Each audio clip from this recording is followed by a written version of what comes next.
할렐루야, 청양교회 신용훈 목사입니다. 오늘 성경 말씀은 창세기 3장 22절에서 4장 15절까지 보겠습니다. 오늘 성경 말씀은 창세기 3장 22절에서 4장 15절까지 보겠습니다. 여호와 하나님이 이르시되 보라, 이 사람이 선악을 아는 일에 우리 중 하나같이 되었으니 그가 그의 손을 들어 생명나무 열매도 따먹고 영생할까 하노라 하시고, 여호와 하나님이 에덴 동산에서 그를 내보내어 그의 근원이 된 땅을 갈게 하시니라. 이같이 하나님이 그 사람을 쫓아내시고 에덴 동산 동쪽에 그룹들과 두루 도는 불칼을 두어 생명나무의 길을 지키게 하시니라. 아담이 그의 아내 하와와 동침하며 하와가 임신하여 가인을 낳고 이르되 내가 여호와로 말미암아 등남하였다 하니라. 그가 또 가인의 아우 아벨을 낳았는데 아벨은 양치는 자였고 가인은 농사하는 자였더라.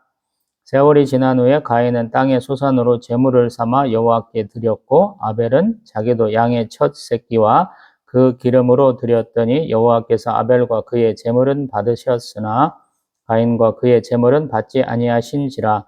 가인이 몹시 분하여 안색이 변하니 여호와께서 가인에게 이르시되 내가 분하여 함은 어찌됨이며 안색이 변함은 어찌됨이냐. 내가 선을 행하면 어찌 낯을 들지 못하겠느냐. 선을 행하지 아니하면 죄가 문에 엎드려 있느니라. 죄가 너를 원하나 너는 죄를 다스릴지니라.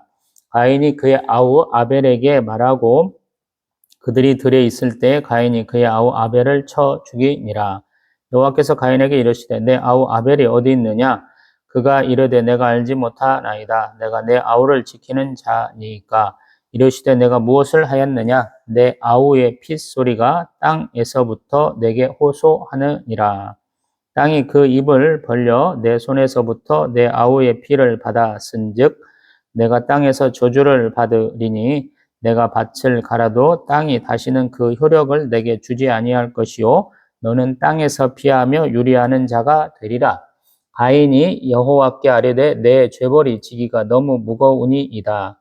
주께서 오늘 이 지면에서 나를 쫓아내시온즉 내가 주의 낯을 배웁지 못하리니 내가 땅에서 피하며 유리하는 자가 될지라.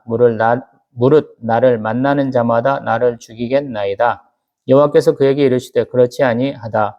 가인을 죽이는 자는 벌을 7배나 받으리라 하시고 가인에게 표를 주사 그를 만나는 모든 사람에게서 죽임을 면하게 하시니라. 아멘. 할렐루야. 아멘. 오늘은 11월 9일 목요일 아침입니다. 어제 입동이라서 굉장히 추웠고 오늘은 조금 올라왔는데도 불구하고 여전히 이제 본격적인 가을을 지금 느끼게 하고 있습니다. 우리 아산에는 은행나무길 있는데 제가 거기하고는 조금 거리가 있는 데 살아서 아직 노랗게 물들었나 안 들었나 모르겠어요.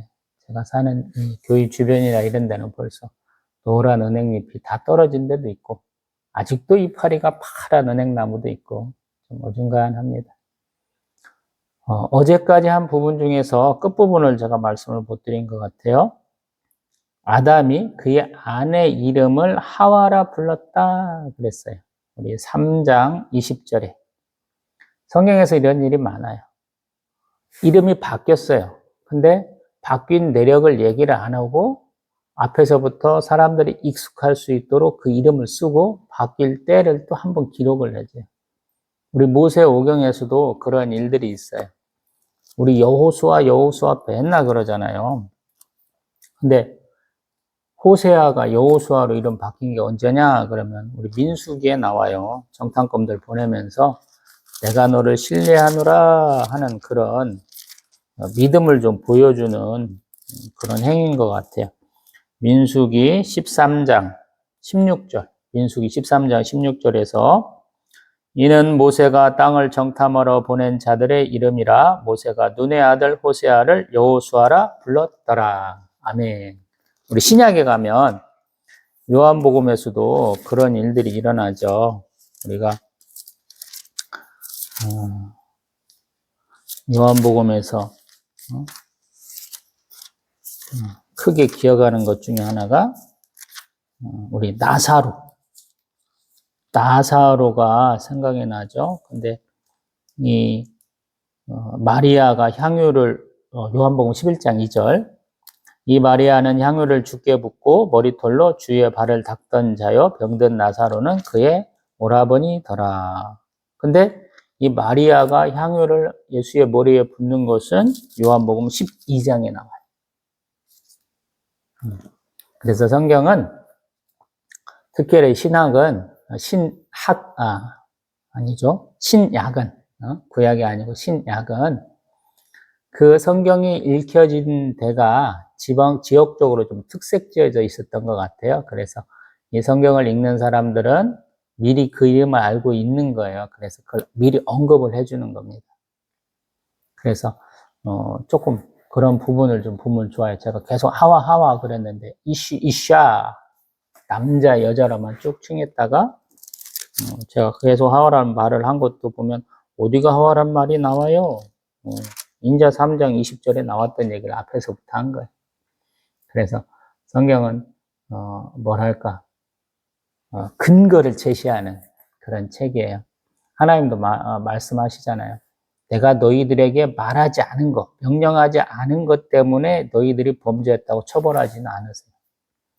그래서 우리 민수기 10장 얘기 제가 했었던 것 같은데 우리 민수기 10장에서 가나안 땅을 향해서 이제 출발을 하는데 그때부터 사람들이 죽기 시작하는 거예요. 왜냐하면 출애굽한 지 3개월 만에 호렙산에서 이르러 가지고 그 한 9개월 동안에 하나님이 언약도 맺고 성막도 짓게 하시고 또 율법도 가르치셨다라는 생각을 하게 돼요. 그렇기 때문에 하나님이 처벌할 수 있는 거예요. 몰랐는데 하나님이 처벌하시지는 않는다라는 거예요. 어제도 원죄에 대한 얘기들을 많이 했잖아요. 하나님이 순종하고 섬기라 그랬는데 안 했기 때문에 하나님이 벌을 주셨다 이렇게 말씀드려봤죠. 근데 하나님은 항상 벌 주시는 심판주이시기만 한 게 아니고 구세주도 되세요. 그래서 아담은 하나님을 믿은 거예요. 그래서 이제 아내가 수고로이 자녀를 낳을 것이다 그랬으니까 아내가 많이 낳았으면 좋겠다 이런 거예요. 좀 엉뚱하기도 하면서도 믿음을 한번 보여주는 것이죠. 그래서 이제 아내를 통해서 하와를 통해서 모든 산자들이 나오겠구나라는 거예요. 그러니까 여태까지는 아덴 동산에서 아담과 하와가 살았는데 소위 말해서 부부간에 그 정이 그렇게 막 돈독하지는 않았던 것 같다. 우리 육체의 관계가 있어야 되는데 아직 그런 걸 잘 몰랐던 것 같아요. 근데 그것들을 알게 하시는 거예요. 이제 부부긴 부부인데, 이제 아직까지는 못 모르는 부부였다가 이제 뭔가를 좀 진하게 아는 부부가 좀 된 것이죠. 또 3장 22절부터 보면 하나님이 아담과 하와를 신뢰하지 않는 것을 또 보게 돼요. 한번 범죄한 자가 다시 범죄할 수 있다. 이렇게 우리가 얘기를 많이 하잖아요.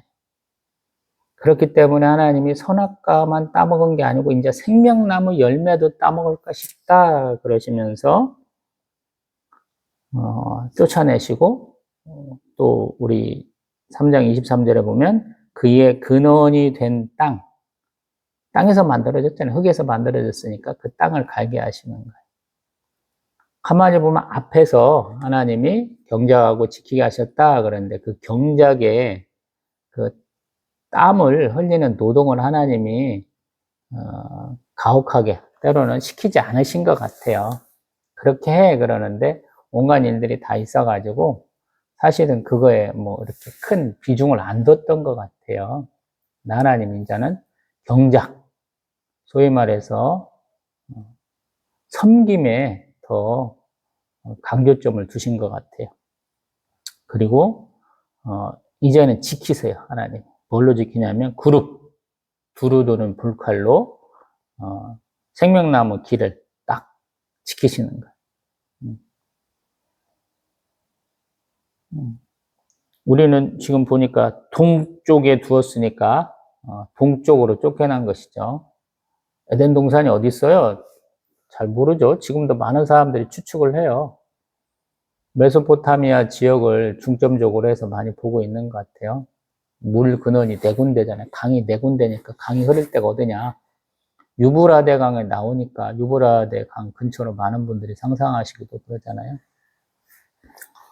뭐 에덴이란 명칭은 뭐 이스라엘, 요르단 지역부터 쭉 이어져 가지고 저기 이란, 이라크 지역까지 있는 것 같아요. 쿠웨이트, 뭐 카타르 그 지역까지도 에덴 동산으로 이렇게 예측하는 것을 제가 본 것 같습니다. 4장에 넘어가면 이제 본격적인 부부가 되는 것이죠. 부부가 사랑도 하고 자녀도 낳는 것이죠. 하나님 주신 축복이거든요. 그래서 우리 4장 1절에 하와 동침해서 임신하고 가인을 낳았다 그래요. 가인의 이름의 뜻이 뭐냐면 얻었다. 내가 여호와로 말미암아 득남하였다. 이렇게 해석을 하죠. 기쁜 거예요, 이제. 하나님이 말씀하신 그 언약의 말씀, 축복의 말씀을 이루었으니까 얼마나 감사하고 기쁜 일이겠어요? 그러고 나서 아벨을 낳았는데 아벨의 이름은 뭐냐면 허무하다. 하나님이 우리가 자녀를 낳았으니까 이제 혹시 돌아가게 하실지 몰라 이렇게 좀 기대를 했던 것 같은데 둘째를 낳을 때까지도 아무 일 없으니까 허무하다 그런 거. 기대가 너무 무너졌다 이런 뜻인 것 같아요. 그래서 하는 일이 좀 달라요. 우리 아벨은 양치고 가인은 농사했다 그래. 가인은 아버지가 해왔던 일을 하는 거예요. 근데 아벨은 양을 쳤다라는 거예요.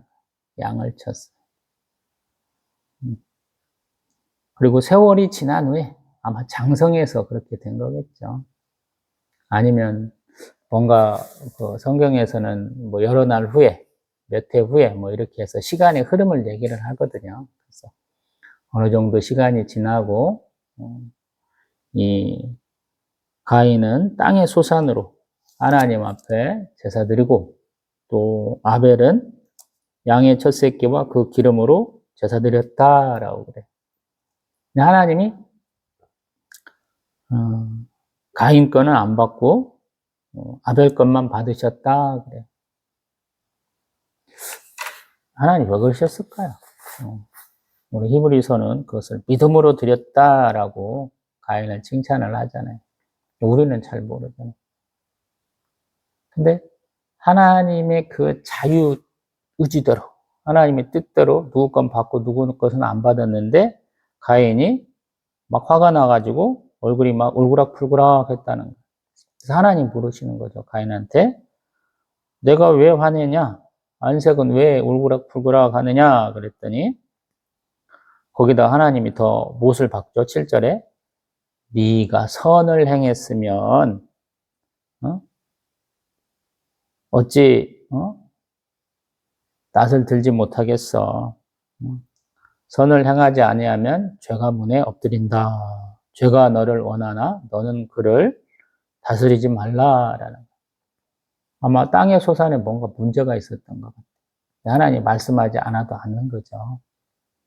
아담과 하와가 선악과 따먹고 무화과 나무 이파리로 치마 만들고 어디 숨어 있는 거 하나님이 다 아신 거잖아요. 통찰하신 하나님이시니까 가인이 어떤 일도 다 알고 계신 것이죠. 그래서 하나님은 멀리 계신 하나님이 아니에요. 우리는 하나님 멀리 계시니까 잘 모르실 거야. 이신론이라고 그래. 하나님이 세상 돌아가는 이치와 법칙을 만드시고 아무 관여를 안 하신다라는 거예요. 하나님은 그런 하나님이 아니시죠. 적극적으로 개입하세요. advent 이런 표현을 쓰던데 영어 발음이 시원찮아서 죄송한데 하나님 우리 일에 간섭하셔요. 우리는 초월과 내재 하나님 두 속성을 다 믿잖아요. 초월하신 하나님은 멀리 계셔요. 근데 내재하신 하나님은 우리 가까이에 있어요. 섭리의 하나님이 그러시죠. 우리 가까이 있으면서 우리가 뭔 일 하는지 다 보고 계셔요. 성령 하나님이 주로 그 일들을 많이 담당하신다 우리가 생각하잖아요. 오늘 아침에 제가 이제 새벽 예배 드리면서 찬송을 하는데 찬송 되게 못하더라고요. 그 음이 하나도 안 맞아. 몇 차례 불러봐도 잘 안 되더라고. 왜 안 맞을까 봤더니 막 리듬감이 없어가지고 박자를 못 살래요. 세 박을 불러야 될 걸 한 박이나 두 박 부르고 끝나니까 전체 리듬이 안 맞더라고. 그러면서 느낀 것이 어제 또 내가 내 맘대로 살았나 또 반성을 하게 되더라고. 항상 그래요. 뭔가 찬송가 부르는데 평강을 노래해야 되는데 제가 막 음정 박자 틀리면 제 마음을 평강하지 않잖아요. 그러면 내가 잘못 살았나 봐 하고 반성하거든요. 여기도 마찬가지인 것 같아요. 가인도 아마 아빠가 엄마가 권했거나 아니면 아벨이 하니까 나도 해야지 하는 어떤 마음이 있었던 것 같아요. 그렇기 때문에 하나님 앞에 뭔가 죄를 범하는 행위를 한 거예요. 우리 땅에 소산이 뭐 있을까요? 물으면 곡식, 과실, 뭐 이런 게 있겠죠. 근데 그에서 안 좋은 걸 넣거나 아니면 뭔가 문제를 일으켰거나 아니면 뭐 불편한 마음으로 그냥 싫어하는 마음으로 뭔가를 했기 때문에 하나님이 안 받으신 것 같아요. 양과 그 첫 새끼라는 것은 굉장히 시간이 오래되는 것 같아요. 제가 알기로 한 넉 달인가 5달인가 게요. 그 양과 염소의 수태 기간이 하루 차인가 게. 그래서 1년에 한 번밖에 수태를 안 하고 그 기간도 몇 달이나 길어요. 근데 지금 아벨이 드린 것은 양의 첫 새끼와 그 기름으로 드렸다 그래요. 이거는 뭐냐면 자기가 한 1년 정도 고생한 것이 그냥 다 하나님이 주신 거야 하고 감사하면서 그냥 다 드려버린 거예요. 내가 받은 모든 것은 하나님 앞에 드린다 이런 거예요. 어떤 분들은 뭐 직장 얻으시고 첫 달 봉급 받은 거, 월급 받은 거를 다 드려야 된다 이런 분도 있더라고요. 저는 그 말에 동의하지는 않습니다. 돈 벌려고 이러신 분들이 어떻게 다 드려요. 다 드리려고 하지 말고 11조나 제대로 내면 됩니다. 그리고 감사한 금 좀 하시고요. 더, 자, 감동이 있으시면 첫 달 뭐 봉급, 월급 드려도 하나님이 충분히 다 보상하시죠. 하나님 앞에 기쁨으로 드리는 거, 감사함으로 드리는 것은 하나님이 다 보상하셔요. 그래서 액수도 넣고 기도하세요. 헌금도 막 어떤 분은 11조 해야 되는데 10분의 1도 안 되게 막 딱 정해놓고 월급은 계속 올라가는데 11조는 똑같아. 이런 것도 잘못이고요. 내가 하나님 올려주실 거야. 그래서 더 11조를 증액해서 내시는 분도 있더라고요. 저희 사모가 그 짓을 참 많이 했었던 것 같아요. 끝전이 되게 안 맞잖아요, 봉급이. 그러면 그 끝전을 올려갖고 10,000원대에 맞추더라고요. 근데 하나님 참 감사하신 하나님, 통찰하신 하나님이셔서 그 올렸던 것을 다 나중에 하나님이 돌려받게 하시더라고요. 그래서 믿음의 자녀다 이런 생각한 적도 있어요. 그리고 또 보면 하나님의 질책을 받았는데 하나님 앞에 죄송하다고 회개 자복하지 않고 가인은 동생에게 화풀이를 합니다. 이게 잘못된 거예요. 하나님 앞에 나아가면 맨날 칭찬받는 거 아니에요. 내가 원하는 거 받는 거 아니거든요. 때로는 내가 하나님 앞에 불편한 마음으로 또 죄지은 모습으로 나온 것에 대해서 하나님 지적하시고 또 벌 주시기도 하거든요. 우리 히브리서 12장은 자녀를 징계하지 않는 아빠는 없다, 아버지는 없다 그러잖아요. 부모 자식 간에 꼭 다 품어야 되고 다 어루만져야 되나요? 혼낼 때는 혼내야지. 하나님은 혼낼 때는 혼내세요. 근데 죽을 정도로 막 때리시거나 그러시진 않아요. 감정에 격해서 때리시는 분이 아니에요. 지금도 하나님이 질책은 하셨잖아요. 근데 다음에 잘할게요 하고 반성하고 더 잘하면 되잖아요. 근데 지금 가인은 화가 나가지고 동생 들로 불러가지고 돌로 쳐 죽여버리잖아요. 이게 잘못된 거라는 거예요. 인류 최초의 살인사건이잖아요. 하나님 앞에 혼났는데 분풀이를 하나님께 칭찬받은 사람한테 하는 거잖아요. 이거 잘못된 거라는 거예요. 그리고 하나님이 또 가인에게 또 질문을 하잖아요. 네 아우 아벨은 어딨냐? 저 모르겠는데요. 제가 아우 지키는 사람입니까? 라고 대들잖아요. 당당하게. 이게 또 잘못됐어요. 하나님 부르시면 빨리 이실직고 해야 돼요. 신앙생활을 하면서 굉장히 열심히 있는 분들이 이걸 잘 안 하더라고. 막 불퉁불퉁거려요. 요나가 그러잖아요. 하나님 앞에 막 불퉁불퉁거리잖아요. 하나님이 깨닫게 하시잖아요. 그런 그도 어루만지시잖아요. 그래서 하나님이 사랑의 하나님이신 거예요. 하나님의 답은 뭐냐면 10절에 네 아우 아벨의 피가 땅에서부터 호소한다. 이렇게 말씀하죠. 하나님은 다 아시는 거예요. 숨길 수 없는 거예요. 땅이 입을 벌려 내 손에서부터 내 아우의 피를 받았은즉 내가 땅에서 저주를 받겠다. 그래서 네가 밭을 갈아도 땅이 다시는 그 효력, 산물을 내지 않을 테니까 너는 땅에서 피하며 유리하는 방랑자가 되어라 라고 말씀하죠. 아담과 하와가 선악과 따먹은 것보다 더 심각하죠. 우리 창세기 2장 7절에는 하나님이 사람을 만드시고 그 코에 생기를 불어넣어서 사람이 생명체가 되었다 그러거든요. 우리의 영혼은 언제 창조되는 거예요? 옛날부터 오는 영혼들이 돌고 도는 겁니까? 회귀예요? 부활이에요? 그렇게 말씀 안 하죠. 성경에서는. 뭐 딱히 말씀은 안 하시지만 각 사람의 영혼이 있다 그러잖아요. 언젠가 유튜브 보니까 그런 얘기를 하더라고요. 맨날 환상하면 장군이네 왕이네 공주네 그렇다는 거예요. 그래서 말도 안 되는 소리 하지 말라고 누군가 그렇게 얘기하더라고요. 왜냐하면 조선시대까지만 해도 양반 비율이 10%인가 밖에 안 된대요. 뭐 임진왜란 이후에는 막 엄청나게 늘어납니다만 그 전까지는 10%도 안 된다는 거예요. 왜? 과거에 아마 할아버지가 합격해서 관리가 되고 아마 증손주 때 관리가 못하면 그게 양반이 아닌 것 같아요. 계속적으로 관리가 되고 과거에 급제를 내 양반을 유지했던 것 같아요. 근데 그게 쉽겠어요?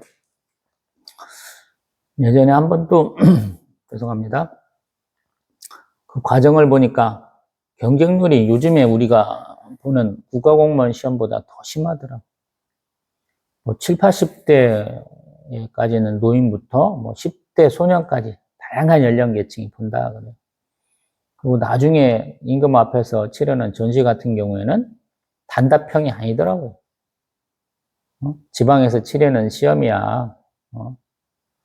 생원시, 진사시 뭐 이런 것들에서야 뭐 그렇게 단답형이 대답이 될 수 있지만 우리 임금님 앞에 가서 할 때는 장문에 논문을 써야 되더라고요. 논술을 해야 되더라고요. 얼마나 힘들겠어요. 그래서 구도장원군 뭐 이라는 분이 그렇게 대단한 분이라고 그러잖아요. 9번 과거봐갖고 9번 다 합격했다니까 그것도 높은 순위로 합격했다니까 대단한 분이시죠. 다시 성경 얘기합니다. 하나님은 아시는 거예요. 그리고 그 핏값을 치르게 하시는 거예요. 이 내용이 성경 전체에 다 흐르고 있어요. 우리 민수기 35장 한번 가봅니다. 민수기 35장. 민수기가 36장이고 35장 33절 거의 끝에 있어요. 너희는 너희가 거주하는 땅을 더럽히지 말라. 피는 땅을 더럽히나니 피 흘림을 받은 땅은 그 피를 흘리게 한 자의 피가 아니면 속함을 받을 수 없다. 너희는 너희가 거주하는 땅, 곧 내가 거주하는 땅을 더럽히지 말라. 나 여호와는 이스라엘 자손 중에 있다. 아멘. 살인자 놔두지 말라고 하는 그 말씀 끝에 있는 얘기예요. 그래서 동생을 돌로 쳐 죽였으니까 그 땅에서 살 수 없는 거예요. 우리 아담이 받았던 그 벌의 2배 이상이 되는 것이죠. 그래서 이제 나그네가 돼야 돼요. 아버지가 했던 그 직업을 이제 버리게 되는 것이죠. 그때 13절에 가인이 하나님께 한번 또 호소를 해요. 내 벌이, 내 죄벌이 너무 무겁습니다. 내가 여기서 이제 쫓겨나면 주의 낯을 뵙지 못할 것이고 또 내가 나그네가 될 것입니다. 그러면 나를 만나는 자가 나를 죽이겠습니다. 이렇게 표현하는 거예요. 여기서 이제 또 문제가 생겨요. 왜냐하면 만나는 사람이 누구예요 도대체? 아빠, 아버지, 나, 딸랑 3명밖에 없는 걸 우리가 생각을 하잖아요. 근데 나를 만나는 자마다 나를 죽이겠습니다. 이렇게 얘기하거든요. 그래서 이게 성경이 조금 난해하다라는. 왜냐하면 아까 부부간에 정이 아직 없었는가 보다 제가 그랬잖아요. 근데 벌써 아들내미 딸랑 둘 있는 중에 하나 죽고 자기 혼자 남았는데 자기를 만나는 자가 자기를 죽이겠다 이렇게 얘기하거든요. 그래서 성경이 어려워요. 이제 조금 다음 시간에는 우리 5장을 다루게 되는데 아담의 계보는 믿음의 계보, 믿음의 족보입니다. 수많은 아들 중에서 너가 믿음의 계보, 믿음을 잇는 자야 라고 상속자를 지정을 하는 것이거든요. 그래서 자녀를 몇 명이나 낳았어요? 자녀 숫자 세지는 않아요. 근데 미리 5장을 보면 아담이 창세기 5장 4절에 자녀들을 낳았으며 그래요. 800년 동안 자녀를 낳았다. 그래요. 많이 낳았겠죠. 몇 명인가는 말 안 해요. 네. 유대인들의 자신들이 하나님이 주신 받은 축복은 크게 땅과 자손이다 그러거든요. 자손이 많은 게 자랑이에요. 우리 요셉 때 야곱과 그의 모든 자녀들이 애굽 고센 땅으로 이주를 했죠. 그때 미리 태어나지도 않은 자녀까지 다 포함해서 70명 이렇게 얘기를 하잖아요. 70영혼들을 얘기를 하잖아요. 죽은 사람까지 또 세잖아요. 유다의 자손들까지도. 왜 그렇게 했느냐라는 거예요. 그때 하나님이 축복하시고 약속하신 게 뭐냐면 너를 죽이는 자는 벌을 7배나 더 주시겠다 그러면서 표를 주셨다라는 거예요. 그래서 그를 만나는 모든 사람에게서 죽음을 당하지 않게 하시겠다라고 약속하십니다. 그래서 그게 어려워. 성경을 읽다 보면 서로 상충되는 데가 굉장히 많아요. 소위 말해서 우리 창세기 2장에서 아담이 하와를 보며 너는 내 뼈 중에 뼈요 살 중에 살이다 그렇게 표현을 했었잖아요. 그런 것 같아요. 자녀가 더 많았을 수 있다. 그리고 여기에서 하나님의 심판은 항상 자기가 생활했던 사회, 가족으로부터 이렇게 격리되는 거예요. 떨어져 나가서 새로 살아야 되는 거예요. 새로운 터전을 읽어야 되는 거예요. 하나님이 그 범죄한 자, 최초의 살인자에게도 축복하신다라는 거예요. 이게 하나님의 어떤 위대하심이다라는 생각이 들어요.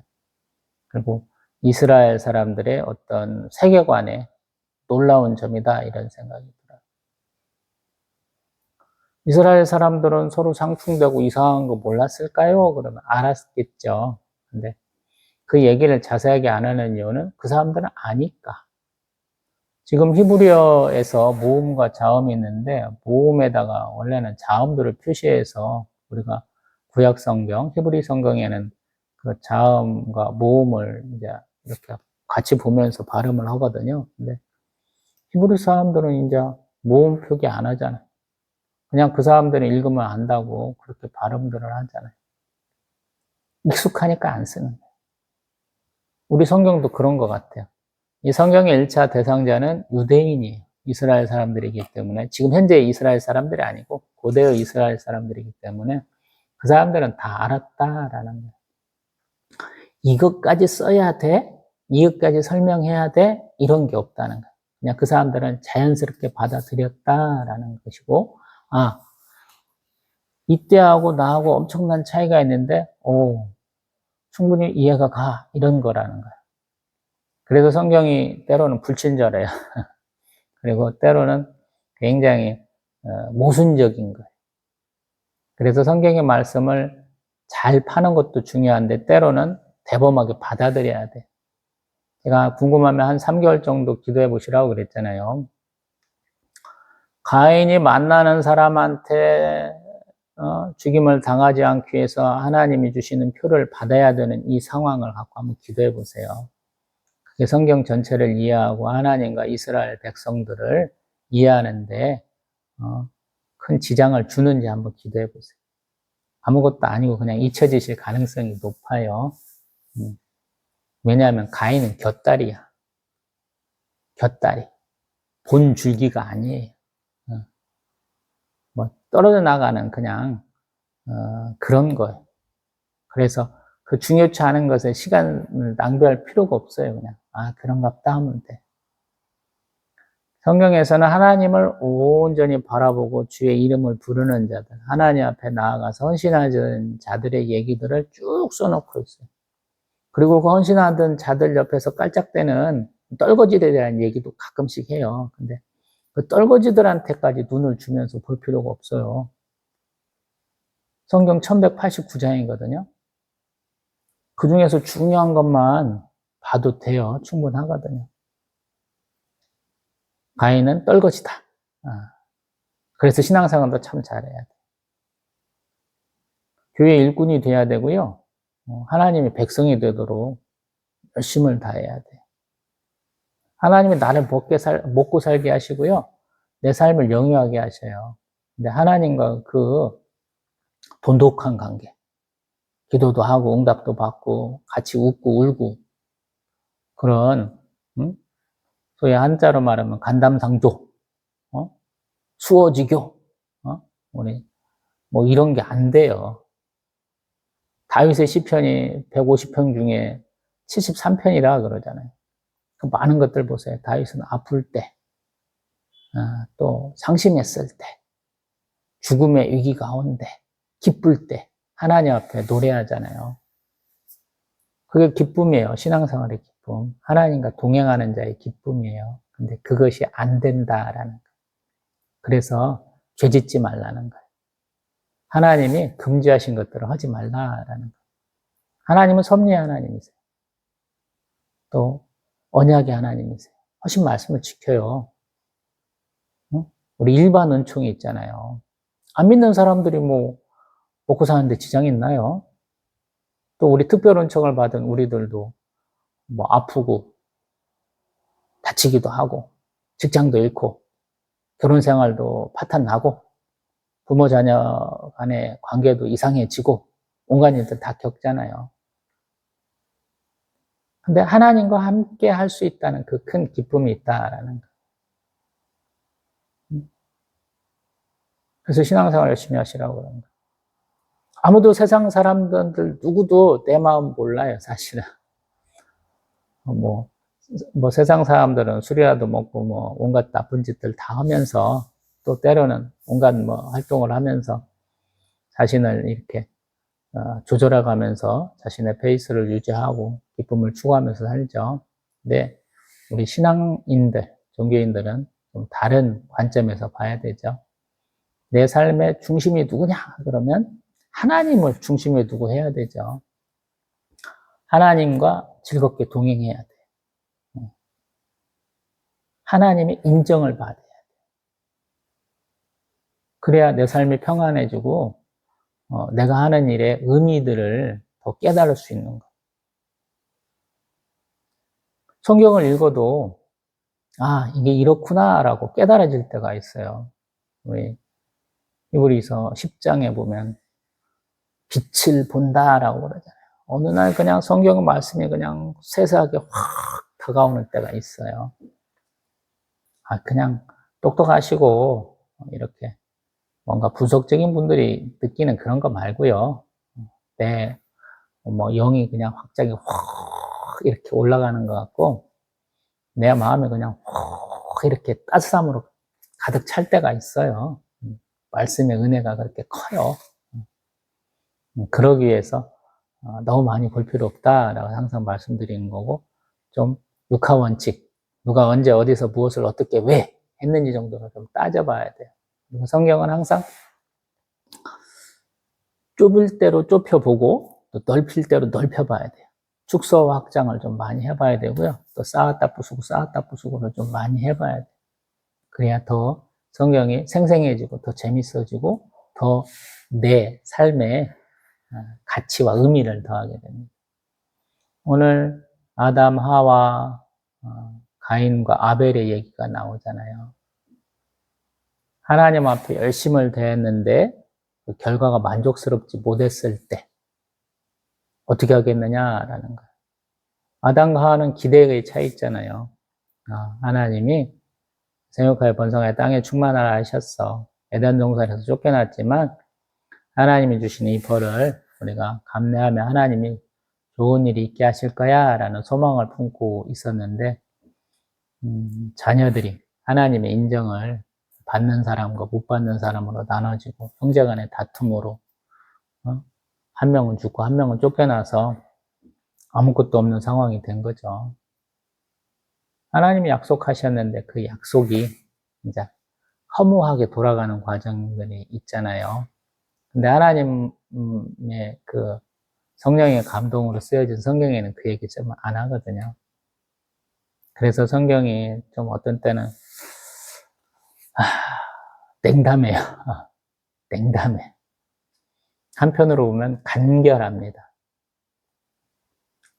근데 하나님은 자기가 축복하신 사람, 자기가 책임지기로 한 사람, 하나님이 창조하신 사람을 버리는 법이 없어요. 섭리하신 하나님이기 때문에 그 얘기를 또 다음 시간에 다루는데요.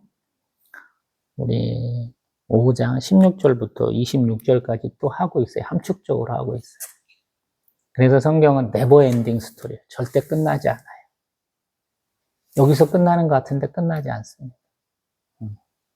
그래서 내 삶이 끝날 때까지, 하나님 만나러 갈 때까지 성경을 놓지 마시고 계속 보세요. 한 10년 전에 본 성경과 지금 보는 게 다르고요. 지금 보는 성경과 10년 후에 보는 성경은 다를 거예요. 왜냐하면 내 인생이 바뀌는 것처럼 성경을 보는데 관점이 바뀌거든요. 근데 하나님은 언제나 동일하셔요. 내 과거의 어떤 추레한 모습, 또 하나님 받으시고 내가 조금 바뀐 근사한 모습도 하나님이 기뻐하셔요. 나의 그 눈물과 나의 슬픔, 나의 기쁨도 함께 하시는 하나님이시죠. 예수님 6월절 만찬에서 내가 너희들 다시 만날 때까지 포도나무 열매도 먹지 않겠다 하시잖아요. 내가 너희들 만날 때까지 기쁨을, 즐거움을 추구하지 않을 거야 하시는 말씀입니다. 그래서 임마누엘 하나님, 이사야 7장 14절 그 말씀의 온전한 이름이 예수 그리스도라라고 저희가 얘기할 수 있잖아요. 다음 시간에는 우리 아까 말씀드린 것처럼 창세기 4장 16절부터 26절까지 보겠습니다.